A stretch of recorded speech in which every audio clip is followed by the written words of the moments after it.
All right. Good day, all. Today is February 2nd, 2021. I am your instructor, Dr. Amari Dyson, and this course is Violence in the Modern World.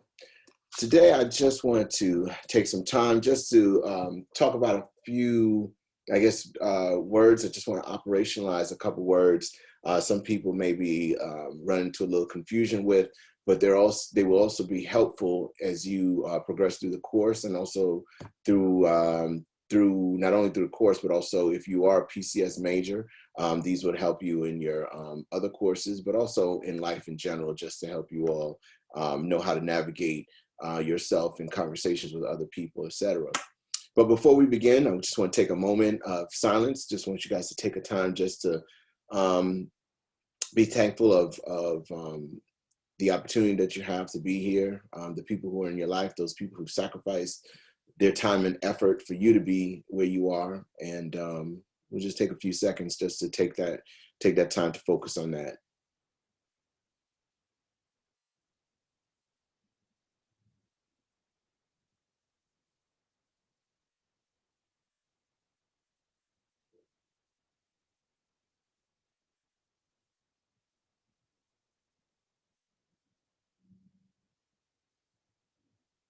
All right, thank you all. So you're going to see a couple of these terms. You've already interacted with a good bit of them, but I want to put everything together. A few words, for example, and this is something that I've just been thinking about, and you'll see this. There's a chapter, maybe one or two chapters I think we took from Understanding Violence. So you'll see a couple of these pieces that are going to come out from that. But after reading most of your posts, and thank you all for that, you guys are doing a very good job with those posts. And please be mindful, if you've not reviewed the syllabus, please review the syllabus. There's a reason why we have why professors have a syllabus for each course, so that you all know what's expected from you all. So I shot back a couple posts where people had entries that were a little too short. So all I need you guys to do is elaborate on your ideas. You have some good ideas, but you just kind of just threw some statements out there. Here's this point from Martin Luther King and moving along. But I want you all to, really want you all to delve deeper into these concepts and apply it to not only your personal life, but also how you see the world as we experience these forms of tension that are so present throughout the globe. So with that being said, I want to take the term oppression and put it in context to understand what I mean when we say oppression, and not to confuse it with some other terms. But oppression, you can look at oppression as an umbrella term in understanding what an individual or a group would do to another individual in order to prevent them from, from moving or progressing. Now how we oppress comes out in different forms. So for example, if we create a system that a group of students are not able to, actually, better example. I shared with you guys before in regards to what happened in the education system. Area that I studied was the prison, the school to prison pipeline. And it was very difficult for outsiders to understand this dynamic when you say, okay, well, how is it that you can take the reading level and reading performance of a child at the third grade and build a prison off of that? That seems to be, that's far-fetched. That can't happen. Well, in the world of oppression, it is possible, and this is how it works. So we have this situation where a child is brought into the world. We can look at tabula rasa, or we can look at the fact that this child is a natural genius. In my mind, the child is a natural genius, and all we need to do is create an environment that will stimulate that child's interest, and that child will be who he, she, or them will become. All right. Now, when we have a situation when those opportunities are removed from that child, strategically removed from that child, whether it be economic factors, social factors, cultural barriers that exist that prevent this child from being all that that child will be, then we can look at this form of, okay, is there an oppressive structure that we might need to think about?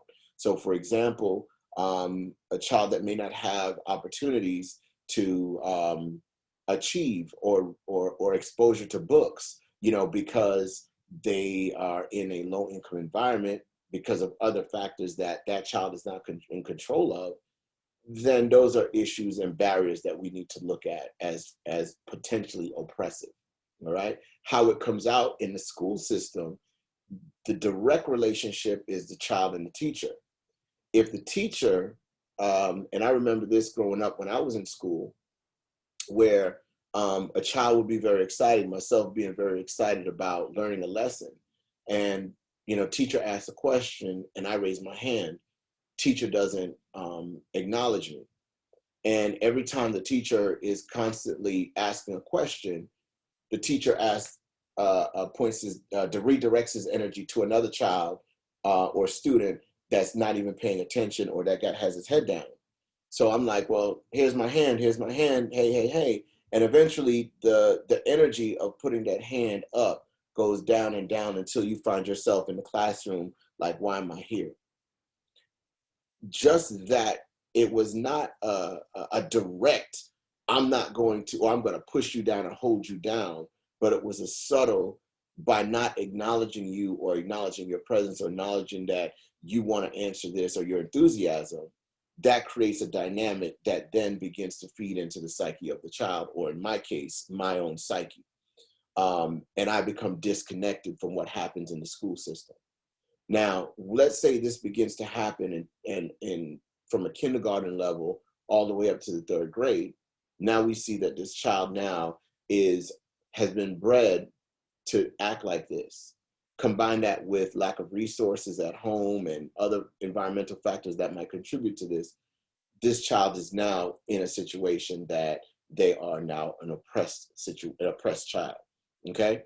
Now, when we look at the aspect of violence, all right, violence is, and don't confuse violence with power, all right? Power has its way of being used to empower and also be used to abuse. You've read Martin Luther King work, power has to be connected with love. Without power, without love is reckless and abusive, and love without power is sentimental and anemic. So by combining them together, you have a force that will be able to transform the world for the better, all right? Now, violence is a tool that oppression uses in order to break, all right? Break the spirit, break the humanity to the point where you want to kill that person, kill that culture. That's how you use violence. That's what violence is. It's about how we can prevent a person, a tool used to prevent a person from being able to be who they truly am or what they were brought in this world to be. Now, some people said in their posts, in their introductions, that I'm just using this as an example, guns kill people. Well, a gun doesn't kill somebody. A gun is a tool or an extension of who you are. As a person who's practiced karate and the philosophy that goes behind it, karate as a practice of without hands. Whenever a weapon is used, and a weapon can be as damaging as a spoon, or some people who've watched John Wick can see how damaging a pencil can be when it comes to going against a person or an opponent. It's the mind that's redirected into that weapon that makes that weapon deadly, all right? If I were to get a gun and put a gun on the table, that gun is not going to shoot. It's my hand that is connected to my body, that's connected to my mind, that makes the decision to pull that trigger, that against another person, that is the act of violence, okay? Unless it's to protect yourself, but that's a whole nother conversation, all right? Now, we understand what oppression is, and we understand the violence aspect of it. So now that we understand these components, let's look at the other side. Actually, let me use another phrase. Now that we know that violence exists in the world that we're a part of. And let's just limit that to where we are in this nation, in this state, in this city. Violence exists, therefore it's a threat.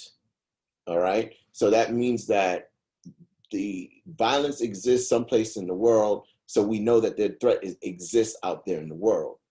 Now, the issue that we need to be worried about is one's vulnerability. That is your weakness or exposure to those threats. If I know that the threat exists, I am potentially vulnerable. So what I need to do is create some degree of resilience in order to deal with those potential vulnerabilities that I have towards a violent world. So for example, I'll give you this example that happened recently, all right? My sister shared that her car was robbed. Somebody broke into her car and smashed the window, stole the airbag. All right, now this is not a violence against her, but it's a violence against property. Now, think about this. We know that we are in a situation where unemployment is rising. People are stuck where they're not getting funded money to take care of their basic needs. So now people are turning to crime in order to meet their needs.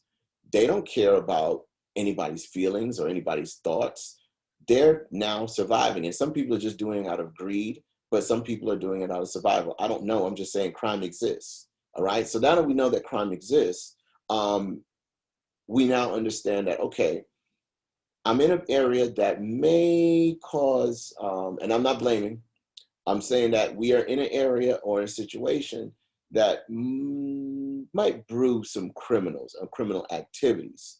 So what do I need to do to address this issue? Well, when I park my car, I'm going to look around. Is it a well-lit area? It was. Is there a camera that exists? There was. Very interesting. Now, the other question is it a real camera? And is it a working camera? Because some people will put a camera up and just have it up there just to scare people. But if somebody who's take this with a grain of salt, somebody who's a smart criminal would have studied the dynamics and realized that that camera is fake. All right. So anyway, now that you understand that you are vulnerable to this criminal activity, and that the crime is a possibility, well, what do we need to do to prepare for that? Alarm system, that didn't work. Cameras that are set up, that actually work and that are functioning. Maybe security guards that are out in the area. So these are things that we can do as resilient factors to prevent potential crime from emerging. When we look at our own self, all right, I know for me, I understand that, yes, I'm a Black man. I work out just about every day. I'm skilled in about 6 or 7 different martial arts. I have some degree of gun training. I have a protective dog. I have these factors, these resilient factors in place, just in case if somebody were to come to me in a violent way, I know how to protect myself from danger. All right. But I've prepared for that. I've created that shield to prevent that from happening. Now, I'm not saying it's an end all be all. I'm just saying I have reduced my vulnerabilities to potential violence. All right. And I will never, I would say never, I will not use my skills and my abilities to enact violence against another person. That's not in my spirit. But again, those are just issues that we just need to think about when we differentiate between what a threat, a vulnerability, and forms of resilience are. Now, in the words of John Henry Clark, when we think about who is a historian, one thing for us to think about is how do you address oppression? What is the proper way to confront oppression? The only way to confront oppression is through resistance, whether it be resistance of, building yourself and knowing that something has happened or wronged you, or that somebody is wronging you, going back to me in the classroom setting. that this teacher is not giving me and providing me with the attention that I need, then I understand. I at the time didn't know that that was oppressive, but now that I've developed a form of resiliency to know he's not directing his energy towards me. So what I'm going to do is I'm going to write and redirect my energy elsewhere. I know the answer, so I'll write it down on a piece of paper. Or I may have taken my energies and my talents and redirected it to another world. All right. Whenever you have a barrier that's setting up, and I don't know, I would be interested to see how you all interpret this and think about this. But one of my mentors said this to me one day. He says, and some of you may have heard this if who've had my class before. Would Michael Jackson have been one of the greatest artists and performers? Don't think about the other life behind the scenes Michael Jackson, but let's just focus on the Michael Jackson as the artist, all right? Focusing on him as the artist, would he have been as great as he was if his father, Joe Jackson, did not push him to that extreme, all right? Now, for those that know the history, understand that they came from, they grew up in Gary, Indiana, and it was a very harsh condition that they grew up with. And for a father who wants to, quote unquote, get out of this situation, he pushes his children to the extreme where it becomes abusive. And that abuse led to not only him becoming one of the greatest artists that exists, but also that abuse contributed to other aspects of his own personal life that became, as some would argue, demons that he may have been that he was dealing with. All right. I don't have all the evidence. I'm just saying that these are the things that I've heard about and learned about through time. We just have to take it with a grain of salt that you've created this person, an artist, but also another aspect of this person. But anyway, would he have become that person if it wasn't for being pushed? Now, think about all of the experiences that you've had in your life, the barriers that faced you. If you buckled under pressure, then did you become a better person? When you knew as an athlete that there was somebody that might be just a little bit better than you, then what are you going to do in order to be successful when you're confronted with that opponent? You're going to work harder, you're going to practice, you're going to read more, you're going to do whatever you need to do in order to be successful in being able to push yourself and overcome that barrier that exists. And when those barriers do exist, you may have to find an alternate route in order to accomplish your goal.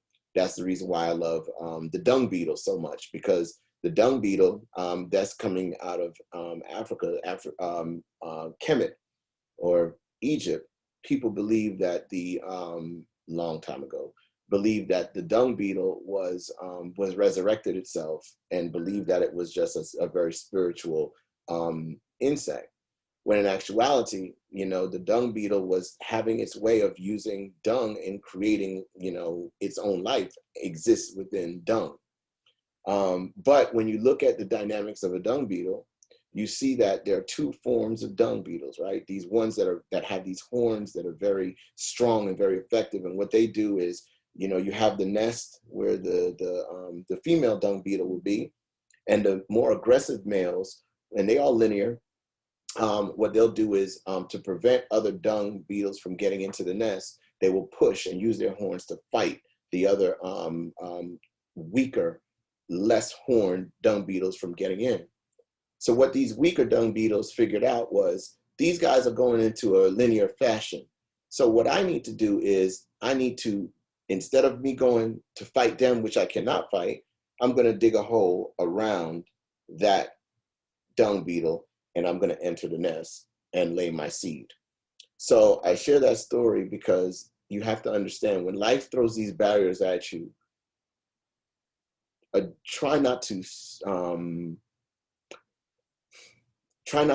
succumb to it, but find ways in order to establish a new route in order to achieve your goals.